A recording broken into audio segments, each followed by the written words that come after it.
So we're going to do a derivation now to calculate the average position for a particle in an infinite box problem when the particle is in a definite state of quantum number n. And so we're showing here the potential energy function for the problem.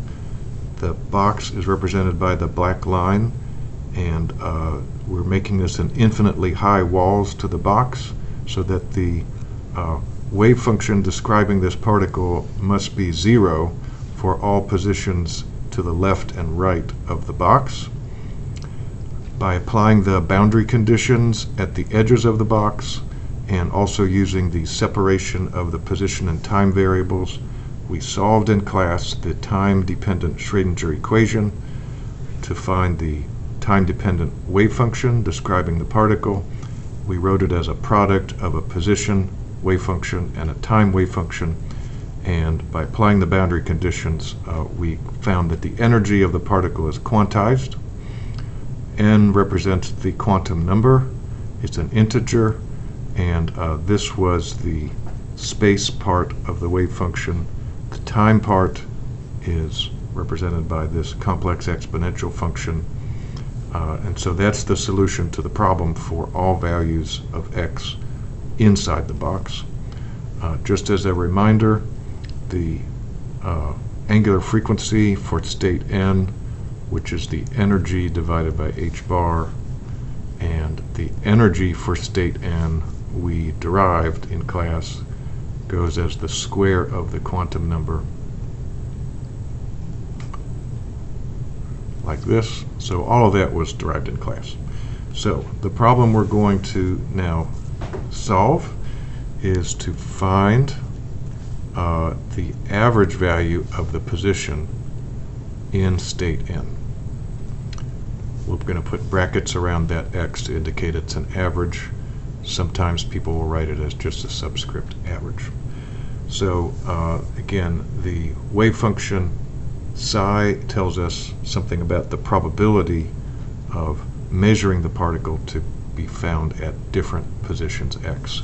So we're going to imagine, what if we prepared many identical systems for this particle in an infinite box and measured for each system what the particle's position was.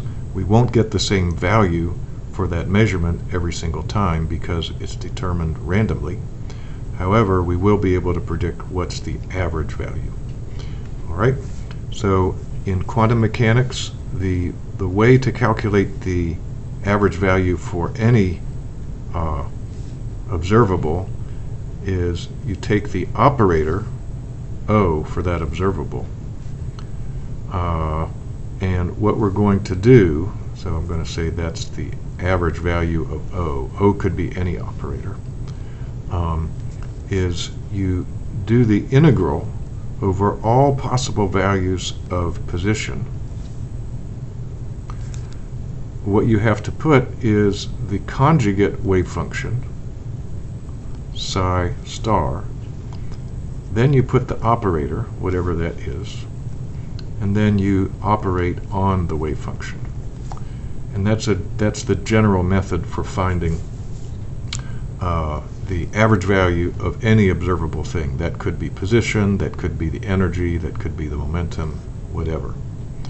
So in this case, our operator is just the position operator. And what we've learned is that the position operator is simply the function x. So we're going to substitute the function x right here into our definition for finding the average value. All right, so I'm going to go ahead and substitute in for the wave function and its conjugate. We're going to take this, and x is what we're going to put for the operator. All right, so for average value of x, we're going to get integral from negative infinity to infinity dx. This is going to be for state n. We're going to do it in general for state n. you're going to do it in general for state n for homework. I'm going to do it for n equals 1. All right, so we're going to put psi 1 star of x and t. We're going to put x, which is our operator, and then we're going to put psi 1 of x and t. All right. Well, first of all, the wave function is 0 for any value of x outside the box. So that means I only need to consider the limits of integration from x equals 0 to x equals L, because the integrand will be 0 for all other values. All right, so the wave function for state 1 is this b number, a constant, times sine of pi over L times x. I'm going to have to